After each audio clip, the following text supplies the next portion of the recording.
A strong host game needs a strong wing game. Add Popeye's wings to your game day spread, and the crew won't just be cheering, they'll be salivating. With 8 bold, crispy Louisiana flavors to satisfy everyone's taste buds, our wing game is strong enough to always get you the W. At $5.99 for a 6-piece, order bone-in or boneless for your next watch party. Someone just wrapped up the title of Most Valuable Host. Love that chicken from Popeyes. At participating U.S. restaurants, price may vary, tax extra. Hardy Fiber Cement Siding is proven to withstand water, pests, and fire better than wood-based siding. And it looks better while doing it. Hardy Siding has been chosen for 10 million homes and counting. See the proof at jameshardy.com. Welcome to the Best Little Town Podcast, your go-to source for everything happening in the town of Bedford's local government. Whether it's new initiatives or important decisions shaping our town's future, you'll hear it right here. This podcast is dedicated to keeping our residents informed and engaged. Good morning and welcome to this episode of the Best Little Town Podcast. My name is Bart Warner. I am the town manager for the town of Bedford, speaking to you on Wednesday, January 15th at a little bit after 10:30 a.m. to provide a recap of the activities of your town government, specifically the town council. Do this after every council meeting on a regular basis.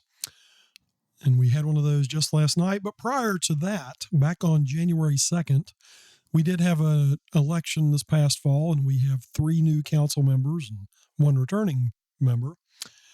And after those elections take place, council has an organizational meeting. Bedford is a little different in some places in that our mayor is not directly elected by the public. Our citizens elect a council and they choose a mayor from within, and that happens at the first organizational meeting after each election. That meeting took place on January the 2nd. And since one of the people who rolled off council was former Mayor Tim Black, that position was open. And that has been assumed by Mr. C.G. Stanley, who took office as mayor effective January 2nd. Darrell Updike was elected vice mayor. And so last night, January 14th, was the first meeting of our newly constituted council and was the first meeting led by Mayor Stanley, who did an outstanding job of keeping things moving and ran a very efficient meeting, which we very much appreciate. We'll jump right into the agenda from last night. Of course, I typically open the meeting after the approval of minutes from previous meetings with my report to council. Last night, I reminded council that back in June, the town council then adopted an ordinance which included a $5 increase in customer charges for certain electric tariff groups. Per the terms of that ordinance, that increase went into effect January 1st, 2025. Now, there was a little bit of, confusion on the part of the organization. During the discussion of that ordinance, there was some talk about deferring that fee until such time as we could conduct an electric rate study. However, in reviewing the minutes of that meeting and the official ordinance that was adopted, the ordinance that was actually adopted did not capture that condition. So in a lot of our tariff classes, you will be seeing a $5 increase on your electric bill. We regret that, but as people are probably well aware, there are several things going on with our economy, including inflation, and as a business, like any other business, unfortunately, the town electric utility is not immune to that.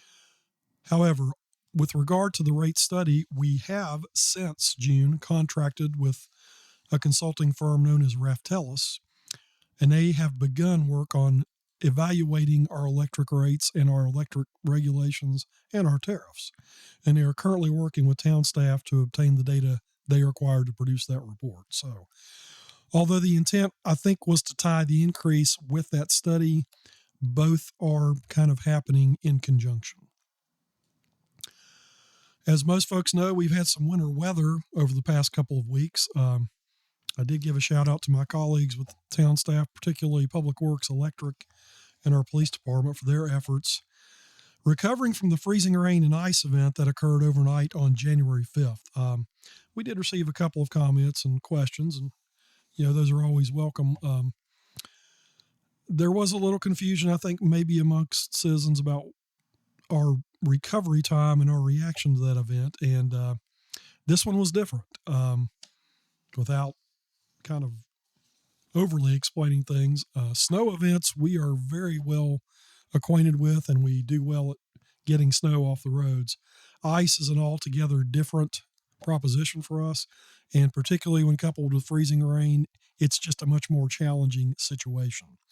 And so overnight Sunday on January 5th, freezing rain and ice is what we got. And once that is on, it's hard to keep that from getting on the ground, particularly when it's freezing rain, because if we treat the roads, then that precipitation oftentimes knocks the treatment off the roads. Then once it's down, it's hard to get rid of. In fact, we still have some things on the ground, some snow and ice that is lingering from last week, and that would have been January 5th. In fact, on my way in to do with the podcast, I had to put air in my tire because I had a flat due to the temperature conditions.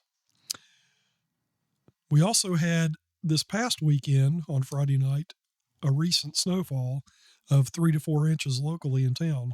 Again, talking about the difference between ice and snow, the snowfall actually served to provide some traction to the icy spots that have been lingering. Unfortunately, we had a warm up there and the snow was melted and we're back to ice again. So, we ask folks to be patient with our crews.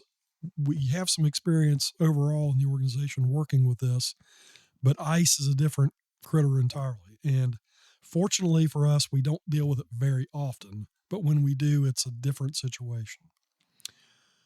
Also, on an administrative note, last night I reported that town offices will be closed on Monday, January 20th, in observance of both a state and federal holiday honoring Dr. Martin Luther King Jr.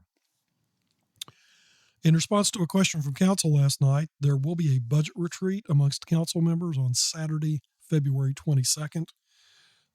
Our budget cycle runs from July 1st to June 30th, but we're in the time of year where we have to develop our work plan and get that to council for their review right now, and staff is in the process of doing that. We will present that to council at that retreat in February. Moving on into the agenda, we had one appearance before council last night. Ms. Erica McFadden, who is the manager of the Bedford Farmers Market, gave an overview of market activities both during the previous year and kind of gave some operational details of what happens there. For folks who are not familiar, the Farmers Market facility on Washington Street is owned by the town. We don't have a staff that actually operates that facility. We make that available to other folks who are focused on doing that, and it just so happens that Ms. McFadden is part of an organization that has now been doing that for 6 years. They secure the facility through our facilities use policy, and they reserve it on certain dates, and she explained all that. Again, want to thank our partners, Media Squatch, for both this podcast, also broadcasting live our meetings, and providing YouTube backup of that. Ms. McFadden gave some really good information about the market last night, and if you were not at the meeting or you didn't watch the meeting, I would encourage you to look it up on YouTube and get some better details about that very interesting and lively operation on Washington Street. We then moved to council comments, and newly elected Councilman Dave Foster thanked those people who were in attendance. We did have, probably at least a couple of dozen folks with us in the audience last night at Town Hall. Councilman Dwight Evans also thanked people who were present, and he expressed his appreciation to the town staff and for their efforts in dealing with road conditions. Let me pop back to that for a minute as well. When we do have winter events, our primary mobilization with Public Works is to get the streets clear.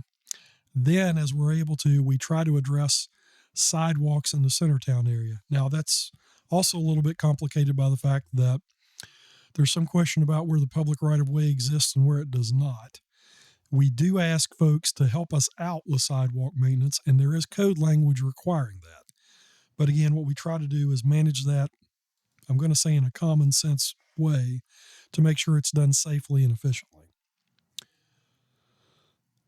Councilman Vice Mayor Darrell Updike, in his comments, thanked the electric department for quickly restoring power during an outage which occurred on Monday, January 6th. That was somewhat related to the weather event we had, but in that event, if you live in the northeastern quadrant of town, you may have experienced an outage of about 2 or 3 hours. We had a transformer that failed, and our electric staff were able to respond very quickly to that. Again, this is another good time to remind you of our operational philosophy with our electric department. Our 3 areas of focus in providing electric service are reliability, affordability, and independence. The reliability aspect comes in when we have outages, and we'd love to tell you that's not going to happen, but given the nature of our infrastructure, it does occur. We pride ourselves on the fact that if your power goes out, we're going to do everything we can to get it back quickly and as soon as possible. And we're able to do that because we have a focus area on the town and our service territory, whereas some of our neighboring utilities have much greater responsibilities, and it takes them longer to get things back. Of course, affordability is an issue, and we are addressing that by having an independent consultant review our costs and what we charge our customers. And independence is a goal of ours. We still purchase most of the power we provide to our customers on your behalf from outside sources. We're doing what we can to generate as much of that so we have control over that operation, but the primary means in which we do that currently are our hydroelectric plant on the James River at Snowden and a solar generating facility at our closed landfill facility off of Orange Street. Obviously, during the snow event, we weren't generating a lot of solar power. Our hydro plant is dependent on the nature of the James River itself. It's not a matter of impounding water like AEP does at Smith Mountain Lake and then using it. We only generate power when the river is flowing and at a certain level. So, wanted to provide that level of explanation in conjunction with Councilman Updike's comments. Councilman Stacey Haley also thanked staff, and in particular, Tom Woodard, the Public Works Director, and John Wagner, the Electric Director, and their colleagues for their efforts during the weather event. Councilman Todd Foreman also thanked those who were present and noticed that we lost a prominent citizen this week, Mr. Pee Wee Carter, who has been very active in the community in a number of ways, including service on the volunteer fire company. Mr. Carter passed away, and Councilman Foreman extended his condolences to the family as well as on behalf of the town. Councilman Jay Ippolito also thanked those in attendance and said he appreciated that, and also made a point that we appreciate public comment and input at all times, and we appreciate Councilman Ippolito making that statement. And he also thanked Ms. McFadden for her presentation regarding the farmers market and her efforts there. Newly elected Mayor C.G. Stanley echoed the comments and thanked all departments involved in recovery from the snow and ice events. He also noted that in addition to keeping the roads clear and passable, Public Works simultaneously operated our curbside solid waste collection service. We did actually get some questions about that, and some people, frankly, may disagree with the priorities, but we try to provide every level of service that you should reasonably expect at all times and in all conditions. And in addition to keeping the roads clear, Public Works actually was out there collecting trash for the folks who were able to get it out to the curb before it got too icy. Mayor Stanley, I got to get used to that as well, and I know CG is too. Also noted the committee assignments for other council members and advised them that he's made those appointments. There were no revisions to the agenda. Last night we had 2 public hearings. The first was for a conditional use permit basically related to construction of a gymnasium at Bedford Primary School under the direction of the Bedford County School Board. The public hearing was opened by recognizing the school board's agent, and that was Mr. Scott Beasley of Hurt and Profit. He gave a brief presentation regarding the specifics of the proposed new gym at the primary school. A lot of questions about whether that would impact traffic and parking. There are a lot of after-hours events that happen in conjunction with schools. Mr. Beasley basically stated that the construction of the gym should not impact. There won't be much change in the after-hours use that people have come to experience. Ultimately, the gym replaces what has affectionately been known through the years as the Cafe Gymnatorium.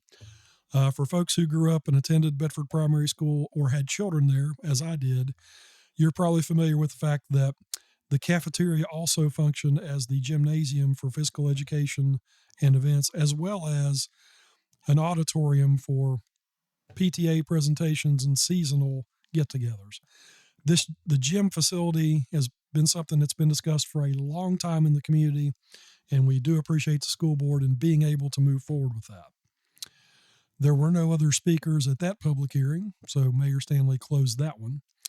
We then had a second public hearing related to various zoning ordinance changes related primarily to homestays, and that relates to Airbnbs or VRBOs, if you're familiar with that use, as well as digital signage, and then a few other issues within the zoning ordinance that represented some cleanup matters. There were no people who arrived to speak at that public hearing, so that one was closed, and we moved forward with new business. And in a constant theme of new people in leadership positions, Mr. Stacy Wills was recently elected by the membership of Company 1, that being the Bedford Fire Department, to serve as chief, along with a new slate of officers on their board of directors and their leadership. Under town code, technically, the fire chief is specifically tied to the town organization in that the council is required to appoint the chief on an annual basis. They do pretty much follow the recommendations of the company elections on that. And the fire chief functions as a department head in that he does work under the general direction of the town manager. But he also has a direct connection to the town council that's somewhat unique.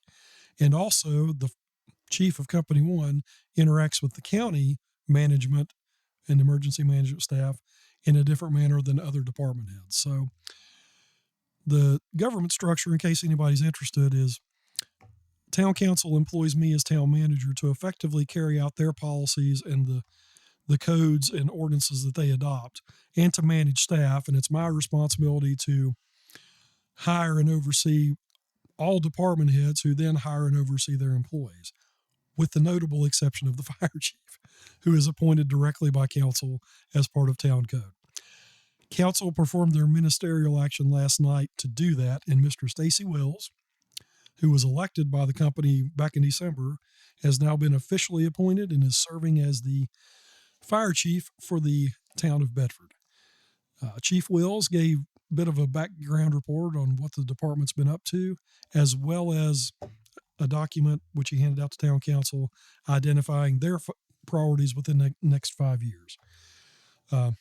We do appreciate the service of former Chief Todd Stone, who did that for a couple years previously, but we want to congratulate Chief Wills and extend our best wishes to him and the fact that we look forward to working with him in the future.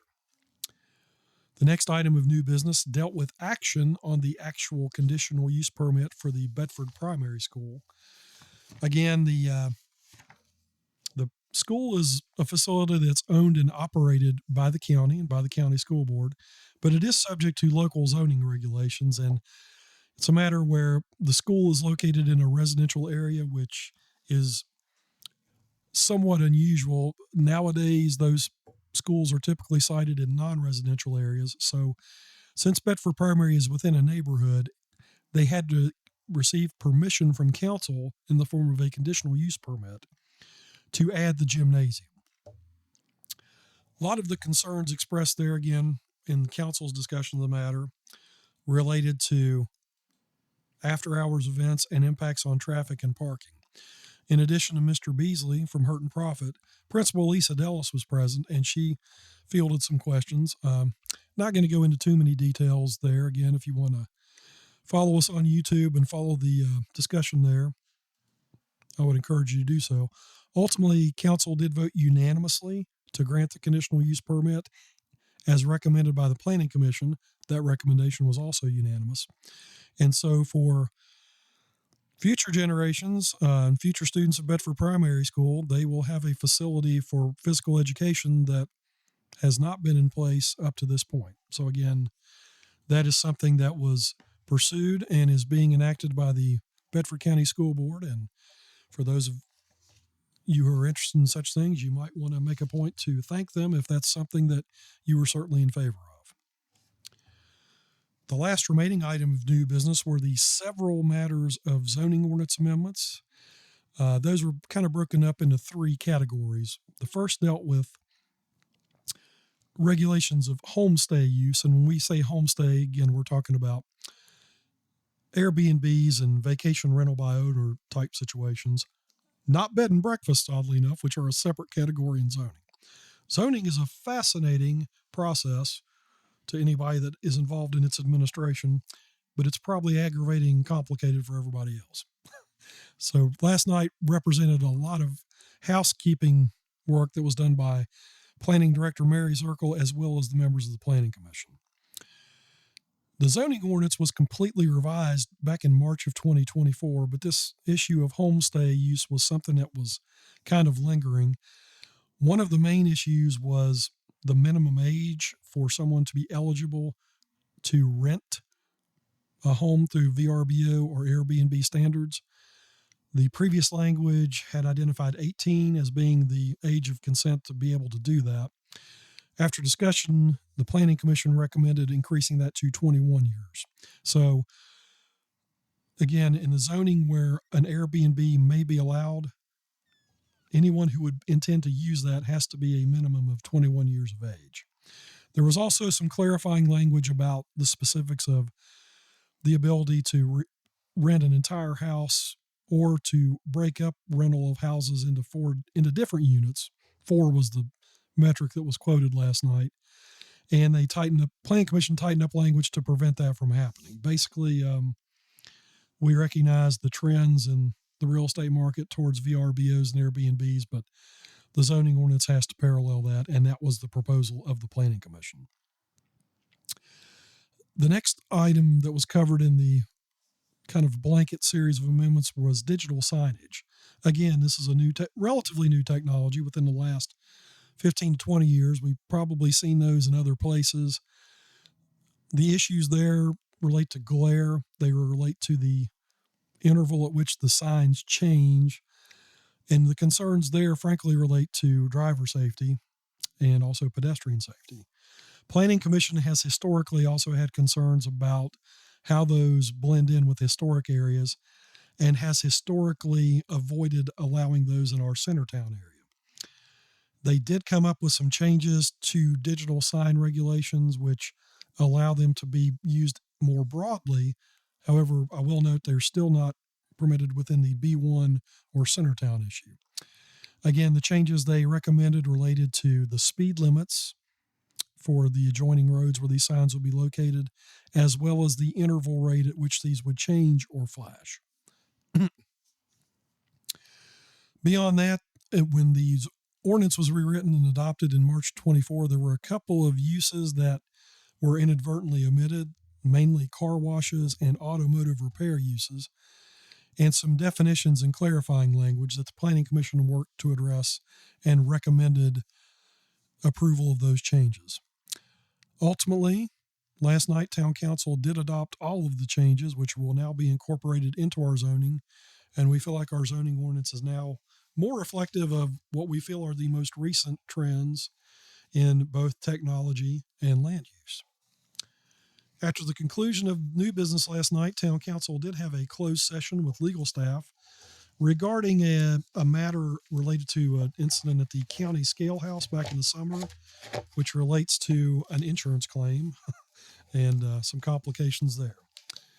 Once council came out of closed session, they then adjourned until January 28th at 5:00 p.m. for a work session in the conference room, followed by a conflict of interest training in Council Hall. So the next meeting of council, the regular meeting, will begin at 7:00 p.m. on January 28th, but council is taking the opportunity to do some administrative work and discussions on their own prior to that. This is similar in manner to what our colleagues at Bedford County do as well, if folks are familiar with that operation. As always, we certainly appreciate everyone's patience and understanding as we work to provide our level of service. We do want to hear from you. If you have questions or comments, we're happy to receive those. We may not always give you the answer you want, or maybe sometimes the answer is we can't do what you want right now, but we do receive the input and it is always considered. If you're a fan of the winter weather, I wish you great enjoyment of that. Hopefully we won't have things that impact our lives or quality of lives too much in conjunction with that. And we will make it through without too many perils or hazards to health or property.